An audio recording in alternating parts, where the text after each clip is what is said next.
Peço oração em nome do Senhor Jesus. Senhor nosso Deus, amoroso Pai, obrigado, meu Deus, por essa noite. Obrigado, Senhor, pela Tua palavra poderosa, viva, eficaz. E te pedimos, meu Deus, que cada um dos que estão aqui nessa noite possam ser agraciados pelo poder do Teu Espírito Santo, possam ser edificados, fortalecidos no Senhor. Meu Deus, nós te pedimos, ó Pai, que também o Senhor abençoe a cada visitante nesta noite, que veio, meu Deus, convidado por alguém, ou veio de livre e espontânea vontade, ouvir a Tua palavra. Senhor, abençoa, porque não estamos aqui, meu Pai, para ouvir a sabedoria dos homens. Não estamos a ouvir aqui, meu Pai, a eloquência de ninguém. Não estamos aqui atrás, Senhor, da experiência humana. Estamos aqui para ouvir o que a Tua palavra tem a nos dizer. Como a Tua palavra pode nos edificar, santificar, transformar radicalmente as nossas vidas, Senhor. Nos dando rumo, nos dando direção e santo propósito. Deus, seja, pois, glorificado nesta noite por Tua palavra, Senhor. Que Jesus, ó Deus, saia daqui sendo glorificado em cada coração, meu Deus, nesta noite. Nos alimenta, Pai, meu Deus, no primeiro dia desta semana, para que, meu Pai, no decorrer dos dias dessa semana, estejamos, pois, bem alimentados com Tua poderosa palavra. Assim pedimos a Ti, meu Deus, e Te agradecemos em nome de Jesus. Amém e amém. Evangelho de Marcos, nós vamos ler o capítulo de número 9. Evangelho de Marcos, capítulo de número 9. Nós vamos ler, irmãos, o versículo de número 50. A gente vai meditar sobre o tema bastante recorrente, né? Sempre, de alguma forma, nós estamos falando sobre isso. Sobre sermos sal, como disse o Senhor Jesus. Marcos, capítulo 9, versículo de número 50. Diz assim a palavra de Deus: bom é o sal, mas se o sal se tornar insípido, com que o temperareis? Tende sal em vós mesmos e paz uns com os outros. Amém. Podeis tomar assento. De acordo com quem já recebeu, só tem isso. De acordo com quem recebeu esse estudozinho aqui, vocês já estão vendo que vamos meditar em 5 verdades que estão dentro do tema sal na Bíblia Sagrada. E não foi à toa, irmãos, que Jesus falou para nós termos sal em nós mesmos. O sal tem muitas características interessantes que dá para trazer para cada um de nós belíssimos ensinos espirituais. Verdades do céu, para poder transformar a nossa vida, nos aperfeiçoar, nos fazer mais próximos da imagem e da semelhança de Jesus. E falar, irmãos, sobre o nosso dever de ser sal do mundo tem que ser um tema recorrente mesmo, porque o mundo continua de maneira acelerada, indo de mal a pior.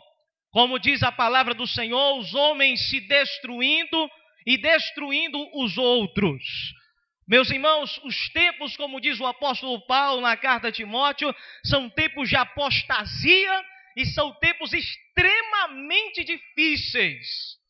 Enquanto o mal corre de maneira acelerada, o bem vai andando a passos de tartaruga.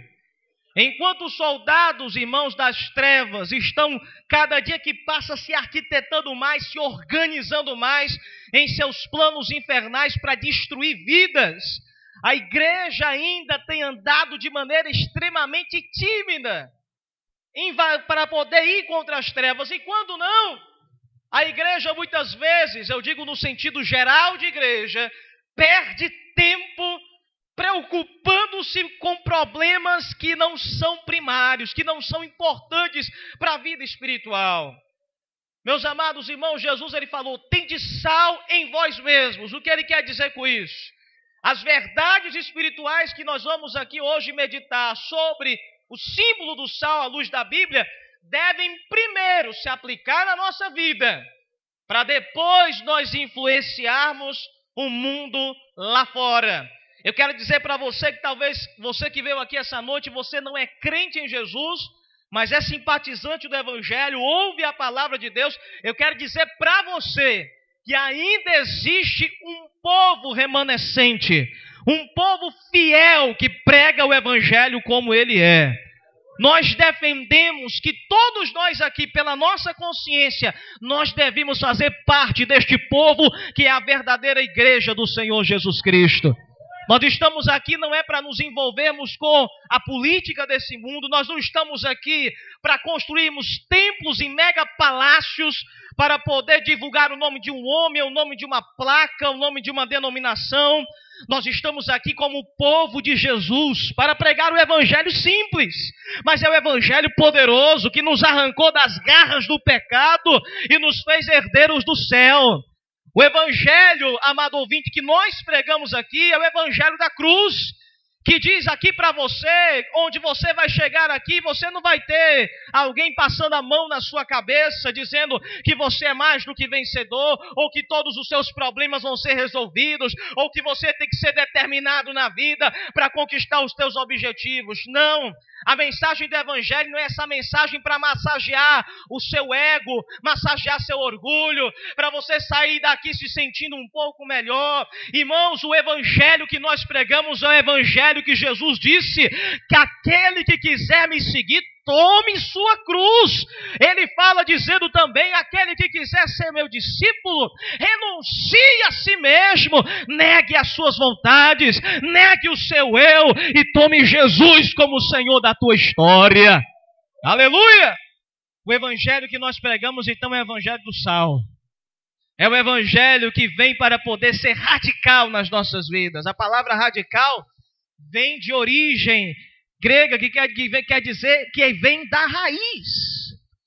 Nós, meus amados irmãos, pregamos o evangelho da raiz bíblica.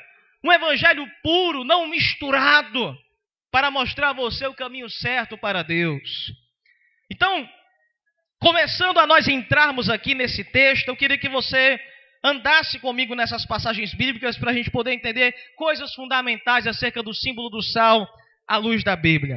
Então Jesus ele fala que o sal é muito bom, mas ele faz uma ilustração dizendo, se o sal se tornar sem sabor, vocês vão temperar com o que a comida de vocês? Jesus está falando de uma época onde até se tinha outros tipos de tempero, mesmo que em menor quantidade do que nos dias de hoje. Mas o interessante é que o sal ainda naquela época se constituía o principal. Era o rei de todos os temperos da comida. Era o que distinguia. Podia ter muito tipo de tempero misturado na comida, mas o sal fechava com chave de ouro o sabor de um prato. Então o sal era fundamental. E ele está dizendo aqui que ele é excelente, mas ele não pode perder o sabor. Ele não pode perder a sua utilidade principal dentro da comida. E pastor, qual é a utilidade principal de um sal dentro da comida? É causar uma diferença de sabor. Extraindo, meus irmãos, o ensino simples dessa primeira afirmativa, o que ele está querendo dizer é o seguinte: se nós somos chamados para sermos sal, nós somos fundamentais para mudarmos o ambiente onde nós estamos. O interessante é que um prato de comida aqui, andando ainda dentro da simbologia de Jesus, mesmo que ele tivesse várias outras comidas, talvez um alecrim, talvez um azeite, talvez um outro pó que desse ali uma cor diferente à comida, ainda assim tem que ter um sabor diferenciado. Olha para essa sociedade. A sociedade, ela hoje se gaba de ter muitas coisas que os antigos não tinham. Hoje a sociedade se gaba, por exemplo, dizendo que tem uma educação avançadíssima em tecnologia. A sociedade hoje se gaba do acúmulo de conhecimento, como a ciência está avançada. A sociedade, no geral, se gaba também das suas riquezas, do seu luxo, da quantidade de dinheiro que possui, da sua ostentação. A sociedade se gaba de ter várias coisas, mas a sociedade no geral, ela não possui o sabor fundamental para se diferenciar. É ter Jesus na vida de cada um. E aqui é que nós entramos na história. Uma nação pode ter uma boa educação, pode ter uma boa cultura, pode ter até uma boa política, pode ter uma boa segurança pública, pode ter uma boa saúde pública, mas no final das contas, ou mais que uma sociedade seja muito avançada, no centro do coração de cada ser humano daquele país, ainda vai ter um clamor por Deus dentro de cada um. E a igreja vem para poder ser diferente nessa sociedade. A igreja vem para poder dizer, vocês podem ter muitas coisas, mas falta o principal. E estamos aqui para anunciar o principal. É Jesus, o Cristo, o Filho do Deus vivo. Aleluia! É parecido um pouco com o que aconteceu em Paulo, quando ele foi lá para o Areópago, que era a praça principal de Atenas, a praça pública, onde se acontecia discussões de religião, filosofia, política. Ele começa o discurso dele dizendo isso, que ele veio pregar o essencial. Ele veio pregar o diferencial, aquilo que ninguém mais tinha, mas que ele tinha porque teve um encontro com Jesus. Ele começa o discurso dele diante de vários filósofos de diferentes correntes de pensamento, pessoas até mais velhas do que ele, talvez até mais sábias do que ele, e ele começa o discurso dele dizendo: homens atenienses, em tudo eu vos vejo acentuadamente religiosos, ou em outras traduções supersticiosos, e passando pelos vossos templos, eu vi um altar que estava escrito ao Deus desconhecido. Atenas era conhecida, irmãos, como uma cidade de diversos deuses. Cada deus tinha o seu templo de adoração, tinha os seus sacerdotes. Eram inúmeros os deuses da Grécia e da cidade de Atenas. Mas aí Paulo notou aquele altar, o altar ao Deus desconhecido, o altar que não tinha uma imagem de escultura que pudesse representar esse Deus. Então ele chega e fala isso, ele começou a ser sal naquela cidade dizendo: este Deus que vocês adoram sem conhecer, esse Deus eu vim anunciar ele hoje para vocês. O Deus que fez o céu, a terra e tudo que neles há, que não habita em templos feitos por mãos de homens, porque ele mesmo é quem a todos dá a vida, o fôlego, a respiração e tudo mais. Aleluia! Ele veio ser sal, ele não veio trazer, preste atenção nisso, ele não veio trazer um discurso comum, ele não veio trazer uma mensagem normal. Nós somos contra, irmãos, este evangelho mentiroso e falso pregado na televisão, porque é a mesma mensagem do mundo. Os palestrantes das grandes empresas, palestrantes motivacionais, o objetivo deles, ao reunir pessoas em um lugar, é fazer com que, se elas estão tristes, saiam alegres. Se elas se sentem derrotadas, elas saem animadas. Se elas não têm um propósito de vida, elas passem a ter sonhos, conquistar as suas metas. Mas no final das contas a mensagem é que você é o centro da sua vida, que o mundo deve girar em torno de você, que o bem máximo, o objetivo máximo da vida é apenas alcançar a felicidade. Tudo gira em torno do homem, é o homem para cá, é o homem para lá. E aí este evangelho falso da televisão pegou a mesma mensagem, colocou alguns versículos bíblicos para poder maquiar, dizendo-se religião, dizendo-se de Deus, mas o princípio é o mesmo. Venha cá para o seu problema mudar, venha cá para você parar de sofrer, venha aqui para se sentir melhor, venha aqui para fazermos um tratamento de casais com você. Mas aqui nós estamos dizendo para você que o centro da vida, o centro da história é Jesus Cristo, nosso Senhor. A Bíblia diz, Paulo diz isso em Romanos 11:33, porque dele, por ele e para ele são todas as coisas. Nossa vida gira em torno dele. Nossa igreja é cristocêntrica, é Cristo no centro de todas as coisas. Nossa vida é cristocêntrica. Se tirarem Jesus de nossa vida perde sentido. Se você diz que segue Jesus, mas você fica dizendo assim: Bem, se acontecer alguma coisa, alguém provar que Jesus nunca existiu, ou que a mensagem dele é falsa e tudo mais, não tem problema não. Eu continuo minha vida do mesmo jeito. Você está errado. Porque você está seguindo a mensagem por opção. Jesus para você ainda é uma alternativa.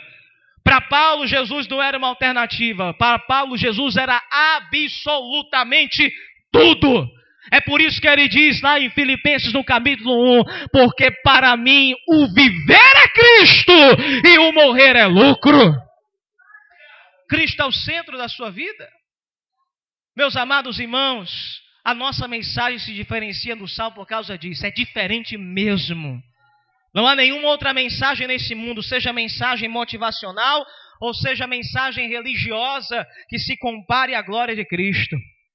Eu lembro a vocês que todas as religiões, por mais diferentes que elas sejam, nas suas cerimônias, nos seus costumes, têm uma espinha dorsal fundamental. É a mesma coisa, não importa a religião que seja.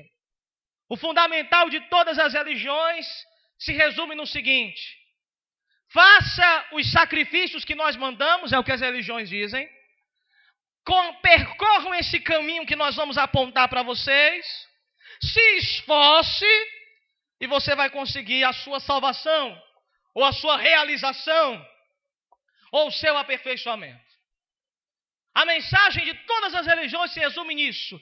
Se esforce para se salvar. Se esforce para tentar encontrar Deus, ou divino, ou plano espiritual, ou seja lá o que for. O Espiritismo, ele diz que fora da caridade, a caridade que eles falam não é o amor. A caridade são as boas obras, de esmolas, de ajudar o necessitado. Fora da caridade, das boas obras, não há salvação. Então eu tenho que me esforçar, suar a camisa, fazer por onde? Para poder alcançar a salvação. A Bíblia não. A mensagem da Bíblia é sal porque ela é diferente. Por quê, pastor? Porque nesse caldeirão de religiões do mundo, a mensagem de Jesus é exclusiva quando ela diz que não é o homem que vai buscar Deus, é Deus quem vai buscar o homem. Por isso que em João 3 fala, Deus que amou o mundo, aleluia, e por isso entregou seu Filho por nós, aleluia. É por isso que lá em Romanos, se eu não me engano, no capítulo 5, ele vai dizer que Cristo morreu por nós, sendo nós ainda pecadores. Nisto se prova o amor dele por nós. Não fomos nós que buscamos ele, foi ele que nos buscou. Não fomos nós que pedimos para sermos salvos, foi ele que teve a iniciativa de te buscar. Como diz Jesus no Evangelho de Lucas, também, se não me engano, no capítulo 19, ele fala, eu vim buscar e salvar o que se havia perdido. Ele vai dizer também lá no Evangelho de João, não foram vocês que me escolheram, fui eu que escolhi vocês. Nenhuma religião tem essa mensagem. Nossa mensagem é sal. Nossa mensagem é diferente. Nossa mensagem veio para transformar. Nossa mensagem veio para ser mudança para este mundo em podridão. Aleluia! Por isso, veja que o sal tem uma capacidade de conservar. E tem duas passagens bíblicas que nós vamos ver aqui. E nós vamos ver rápido por causa do tempo. Levítico capítulo 2. Se você não conseguir achar, não tem problema, apenas ouça. Levítico capítulo 2, do versículo 13, tem uma característica importante para nós aprendermos sobre o sal. Diz assim a palavra de Deus, Levítico 2, 13.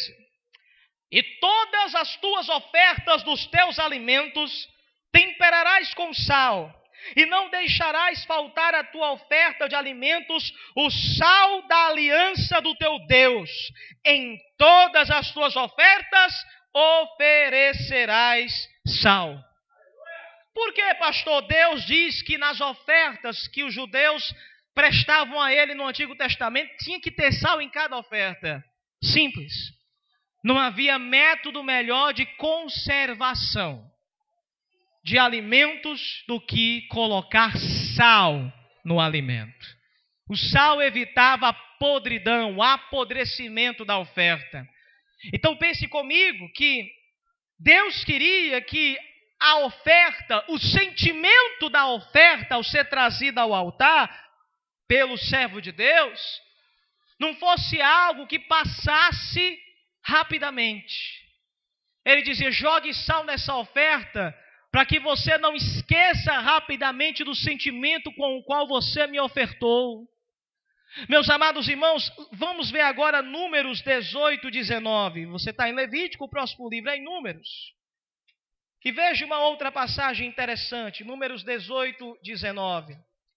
A Bíblia diz assim, Números 18, 19. Todas as ofertas alçadas das coisas santas que os filhos de Israel oferecerem ao Senhor, tenho dado a ti, a teus filhos e às tuas filhas contigo, por estatuto perpétuo, aliança perpétua de sal perante o Senhor é para ti e para a tua descendência contigo. Essas duas passagens mostram, primeiro, a passagem mostra que o que eu oferto a Deus tinha que estar temperado com sal. E a segunda passagem mostra que a aliança que Deus faz conosco também é temperada com sal. E se o sal tem o objetivo de conservar, ele está trazendo a ideia de perpetuidade, de eternidade. O que Deus está querendo dizer é o seguinte: traga a sua oferta a mim, oferte a Deus, mas oferte a Deus e não esqueça que você, ao entregar aquela oferta, o seu coração deve trazer consigo ainda a ideia de que você é servo que oferta. E meus irmãos, a Bíblia fala que não existe prova maior de amor do que esta, de que alguém ofertar a sua vida pelos seus irmãos. A coisa mais bela, a oferta mais linda da Bíblia, não é uma oferta em dinheiro que você coloca no ofertório de uma igreja, é a oferta da sua vida por inteiro. Aí eu te pergunto, se você oferta a sua vida a Deus só hoje, aí passa o resto da semana deixando Deus de lado, a obra de Deus de lado, a Bíblia de lado, aplicando o que nós estamos estudando aqui, sua oferta não foi com sal. Ela apodreceu rápido. Sua oferta perdeu o significado rapidamente. Porque você só se lembrou do sentimento de se ofertar a Deus só hoje. Passaram-se os dias e você não lembra mais da oferta a Deus. Mas a aliança de Deus não. Ele diz, eu faço convosco uma aliança eterna de sal. Quer dizer, o compromisso que Deus quer firmar com você não é um compromisso que vai se acabar com o passar dos dias. O que Deus promete aos seus servos e à sua igreja não é algo que se desfaz com o tempo, que se apodrece através da história. O que Deus promete é eterno. Aleluia! Receba esta palavra de Deus nesta noite.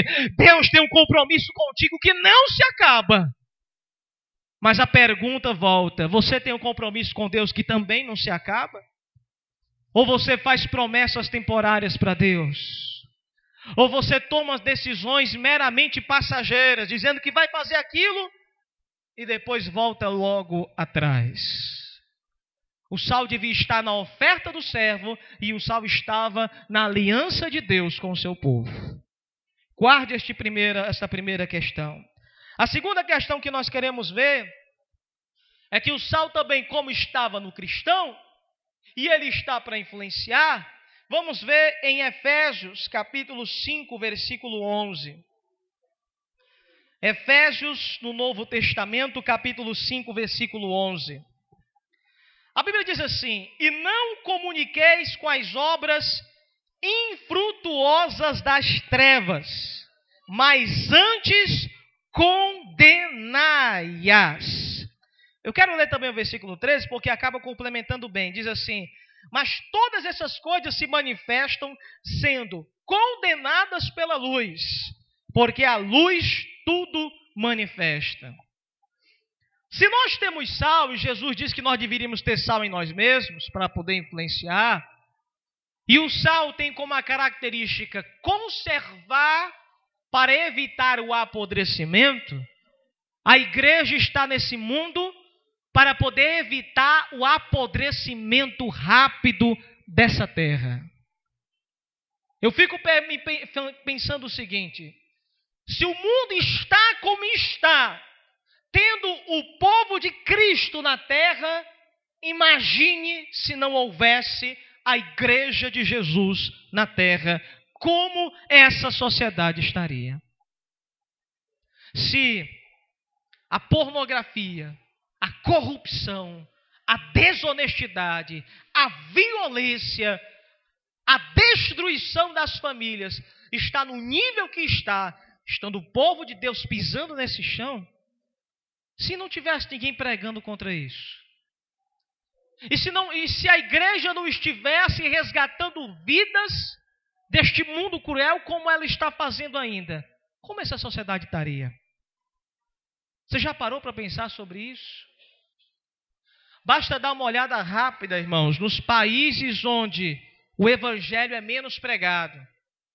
E você vê que o índice de desespero da sociedade é enorme. A sociedade fica sem esperança de dias melhores, onde o evangelho brilha de maneira menor. Nós estamos aqui, irmãos, para dar esperança ao mundo em trevas. Mas como é que eu posso ser sal? É o que Paulo está dizendo. Não comuniquem. Em outras traduções falam, não sejam cúmplices das obras das trevas. Aí alguém pode dizer assim, mas pastor, é o seguinte, eu vejo o erro desse mundo, eu vejo os pecados dessa sociedade, pastor, e eu não concordo, e eu nem faço como eles. Pastor, eu acho que eu já estou fazendo a minha parte. E a Bíblia está dizendo que não. Se você acha que apenas está na defensiva, no sentido de somente não concordar com o mal e não praticar o mal, você já está fazendo muita coisa, a Bíblia está falando que é errado. Porque o que na verdade a Bíblia está querendo dizer, Paulo está falando aqui não seja cúmplice no sentido de contribuir. Mas não é só contribuir ativamente, fazendo a mesma coisa, mas é também se calando. Quando você se cala perante o mal, você está de uma maneira indireta se tornando cúmplice daquele mal. Tem uma frase aí, não sei se realmente porque a gente apenas ouviu falar, eu nunca vi escrito mesmo em alguma obra, mas dizem que Martin Luther King, que foi um defensor dos direitos humanos nos Estados Unidos, lutou contra o racismo nos Estados Unidos, ele dizia que assustava ele não era o grito dos violentos, dos ímpios, dos maus. O que mais assustava ele era o silêncio dos justos. Eu não sei se foi ele que disse isso, mas isso é uma verdade. É uma verdade. Porque uma vez que o mal é praticado e ninguém se levanta contra, o mal prevalece. O mal se torna mais confiante e avança com a certeza que vai destruir mais vidas ainda.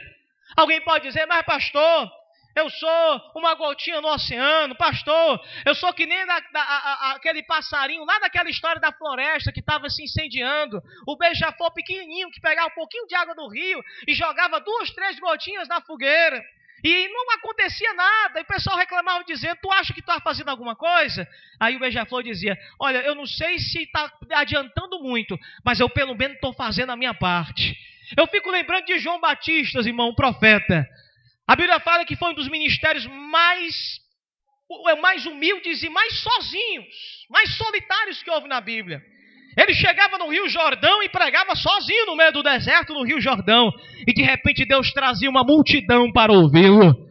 Tal era a multidão que até mesmo o rei Herodes passava perto dele para poder saber o que ele pregava. E mesmo João, irmãos, não tendo riqueza, não tendo luxo, não tendo muito estudo, não tendo conhecimento político, não tendo influência na sociedade, ele abriu a boca e pregou contra o pecado de Herodes. Ele pregou contra o pecado do governador. Aleluia!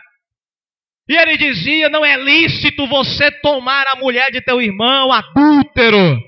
Ele pregou, era um só, mas pregou. Deus mandou ele pregar. Se você acha que a sociedade não vai ouvir porque você é um só, o problema não está em a sociedade lhe ouvir ou não. O problema está em você ser obediente a Deus, naquilo que Ele lhe mandou. Agora uma coisa eu sei, o profeta Isaías diz, pela boca de Deus, na sua palavra, Assim diz o Senhor: a palavra que sair de minha boca não voltará vazia. Aleluia! Pode ser só um pregando, mas se Deus mandou, alguma coisa vai acontecer. A passagem continua dizendo: não sairá vazia, antes prosperará naquilo para o qual ela foi enviada. Você pregou para um drogado, o drogado não lhe ouviu, fecha a corda de você, algum dia aquela palavra vai ter fruto. Você aconselhou um casal, aí eles não mudaram, não aconteceu nada, tá a mesma coisa. Um dia aquela palavra vai ter algum efeito, aleluia. Nós temos que crer, irmãos, na palavra que faz efeito, ela não volta vazia, é de Deus. Por isso o cristão, ele ajuda a conservar esse mundo. A igreja é o freio do mal nesse mundo perverso. E só haverá um momento onde esse mal vai ter livre caminho para poder seguir, quando a igreja for retirada dessa terra, pelo arrebatamento de Jesus, quando Jesus levar a sua igreja para viver com ele na eternidade. Aí sim o mal irá de mal a pior, vencendo e destruindo cada vez mais vidas. Vamos ao terceiro ponto. Aqui nós falamos sobre a questão do sabor, a facilidade em dar sabor. E aqui nós queremos lembrar de uma coisa interessante. Perceba, eu posso encontrar uma pessoa que não crê em Deus e ela ser extremamente feliz. Eu posso encontrar uma pessoa sem Deus e ela ser extremamente rica. Eu posso encontrar uma pessoa sem Deus e ela ter uma saúde melhor até mesmo do que muitos cristãos. Pastor, o que você está querendo dizer com isso? Essa mania de que muitos têm de dizer que o evangelho de Jesus é só para quem está doente, para quem é pobre e para quem não tem educação, acaba diminuindo o verdadeiro sentido da salvação de Jesus. Porque as pessoas dizem, olha, elas vão a Jesus porque são pobres e querem riquezas, elas vão a Jesus porque estão doentes e querem cura, elas vão a Jesus porque são marginalizadas, mas querem crescer na vida, se tornarem pessoas importantes, e Jesus pode dar isso para elas. Mas quem já tem? Quem não tem doença, ao contrário, tem plano de saúde 24 horas por dia, quem tem dinheiro no bolso e quem tem inteligência. Se houve um evangelho que fala que é só para esse tipo de pessoa, essa pessoa não vai querer o evangelho, porque diz, eu já tenho tudo. Eu já tenho tudo. O evangelho não vem para resolver problemas materiais. O evangelho vem para resolver primeiro a vida do ser humano com Deus. A Bíblia fala que nós somos rebeldes. Estamos em revolta contra o Criador. Esta nossa posição de revolta nos faz moradores do inferno. E Jesus é o único que pode mudar essa história. Por isso, é interessante perceber que o homem pode ser feliz, até sem Deus. Agora, vá para a alegria que os crentes têm e você vai ver que a coisa é diferente. Colossenses capítulo de número 4, versículo 6, diz assim a palavra do Senhor. Vamos ver aqui Colossenses 4, 6. A vossa palavra seja sempre agradável, temperada com sal, para que saibais como convém responder a cada um. O cristão não somente tem a capacidade de influenciar a sociedade pelo seu comportamento, mas também de influenciar a sociedade no diálogo, na conversa cara a cara. Quando alguém pergunta para o cristão qual é a motivação dele, a alegria dele, a paz dele, a segurança dele, ele vai ter que ter boca e sabedoria para responder naquela hora. E nós temos. O ímpio que coloca a sua alegria nas riquezas, quando as riquezas vão embora, a alegria vai junto. E Jesus ele fala, a alegria que eu dou para o meu povo, ninguém poderá tirar dele. Quando uma pessoa rica confia nos seus seguranças armados ao seu redor, e talvez ele seja cercado por bandidos e os seus seguranças são mortos, ele não tem para quem apelar não. Mas a palavra diz dos antigos profetas e servos de Deus, a Bíblia fala que uns confiam em carros, outros em cavalos, mas nós fazemos menção do nome do Senhor dos Exércitos. No outro salmo, no 122, a Bíblia fala, os que confiam no Senhor são como os montes de Sião, que não se abalam, mas permanecem para sempre. Perceba que o diferencial de uma pessoa sem Deus e com Deus é porque todas as nossas alegrias, todos os nossos sentimentos repousam em Deus. O ímpio talvez consiga dormir em paz no seu travesseiro enquanto tiver dinheiro na conta, enquanto está com o sistema de alarme da casa ligado. O justo diz, em paz me deito e logo pego no sono, porque só o Senhor me faz repousar em segurança. Você consegue perceber a diferença? Tem um sabor, aleluia, muito diferente do mundo. Estão aliados na terra. O crente tem um pé na terra, mas tem um coração lá no céu. Pense nisso. Vamos agora ao quarto e penúltimo ponto, que fala sobre a questão do valor intrínseco da questão do sal, a valiosidade que repousa sobre sermos sal. A Bíblia diz em Mateus, vamos ler Mateus capítulo 5, versículo 16. Evangelho de Mateus capítulo 5, versículo 16.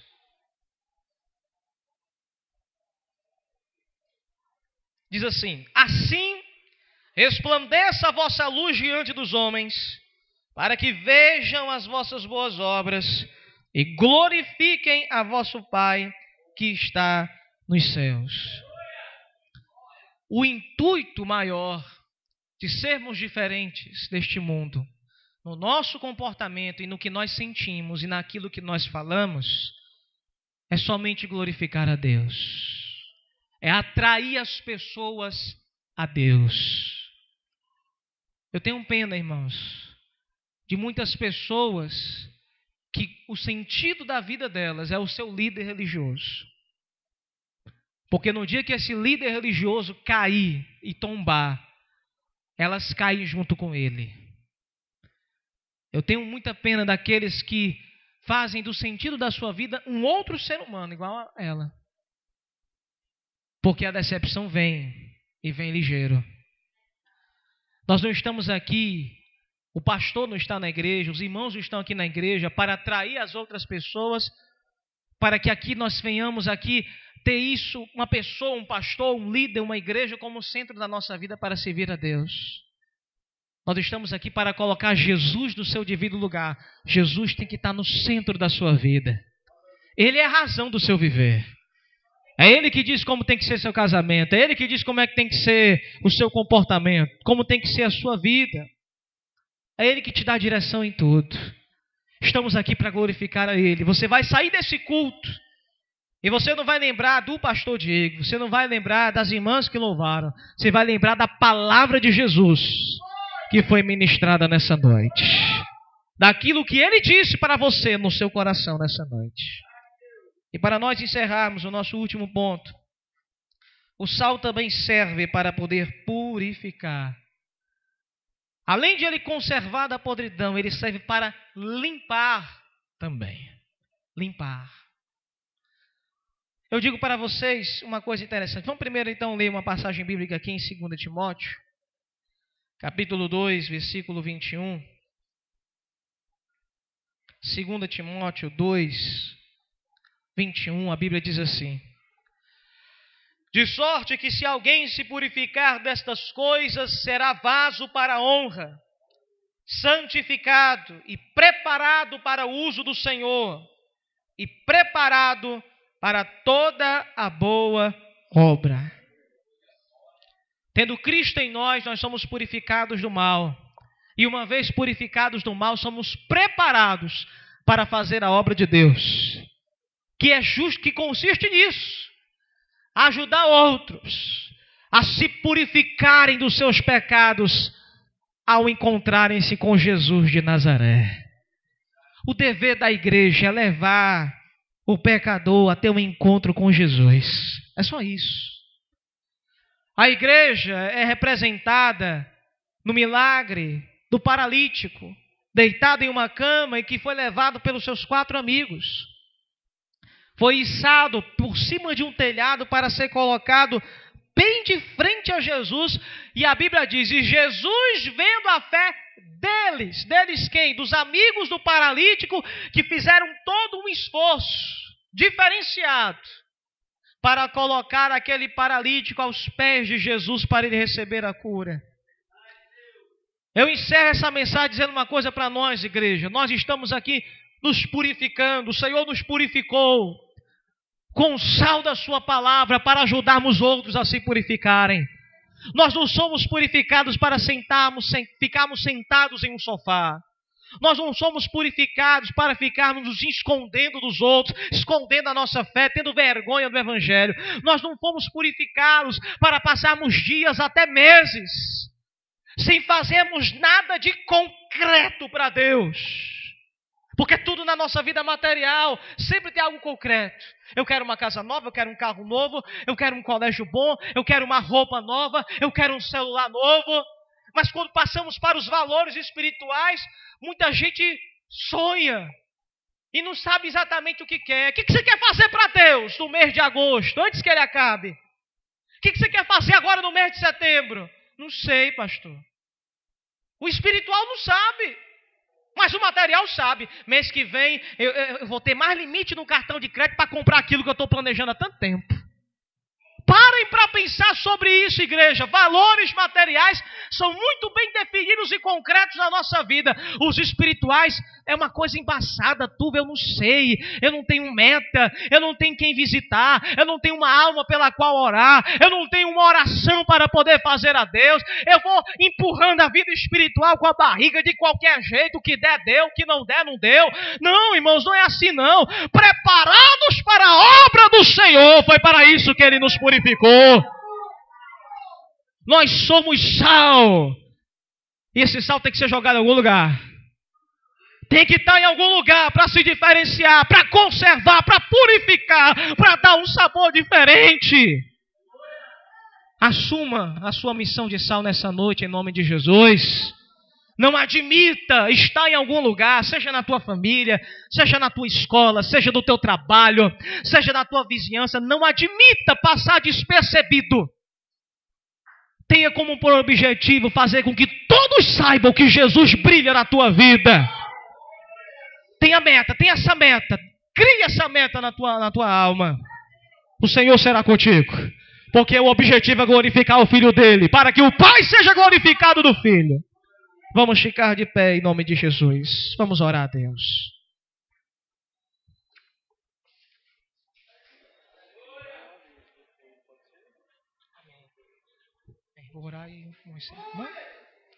Pai Santo e Deus maravilhoso. Meu Deus, nós te oramos agradecendo ao Senhor por esta palavra. E nós te bendizemos, Senhor, porque tua palavra dá direção a nós. Obrigado, Senhor, pelo tesouro das Escrituras Sagradas. Sempre há algo de novo para aprender, para refletir e para crescer no pleno conhecimento do Senhor. Obrigado por este presente espiritual. Pai, nos faz agora, Pai, iniciar esta semana pensando sobre isso. Em nome de Jesus, ó Pai, a sermos sal da terra de fato. A termos sal em nós mesmos, a termos uma palavra temperada com sal, boa e agradável para levar Jesus ao mundo. Ajuda-nos, ó Senhor, dá-nos graça para isso, ó Senhor. E se, meu Pai, esta palavra tiver efeito nas nossas vidas, assim o Senhor vai ser exaltado. Por isso nós te agradecemos, Senhor, por este momento, pela tua graça, misericórdia, por cada vida que veio aqui essa noite, por cada visitante. Meu Deus, opera nos corações. Alcança aqueles que não são crentes em Ti ainda. Que tomem eles, ó Deus, a sua decisão. Que façam, ó Pai, como o nosso jovem, ó Pai, o Lucas Kaique, que ao final do culto pediu para aceitar Jesus. Ó Senhor, que seja decisão voluntária. Que os homens clamem por Ti para receber Jesus em suas vidas. Assim nós te agradecemos, ó Pai, por este momento, em o nome do Senhor Jesus. Amém e amém. Vamos dar uma salva de palmas a Jesus. Aleluia! Amém. Se sente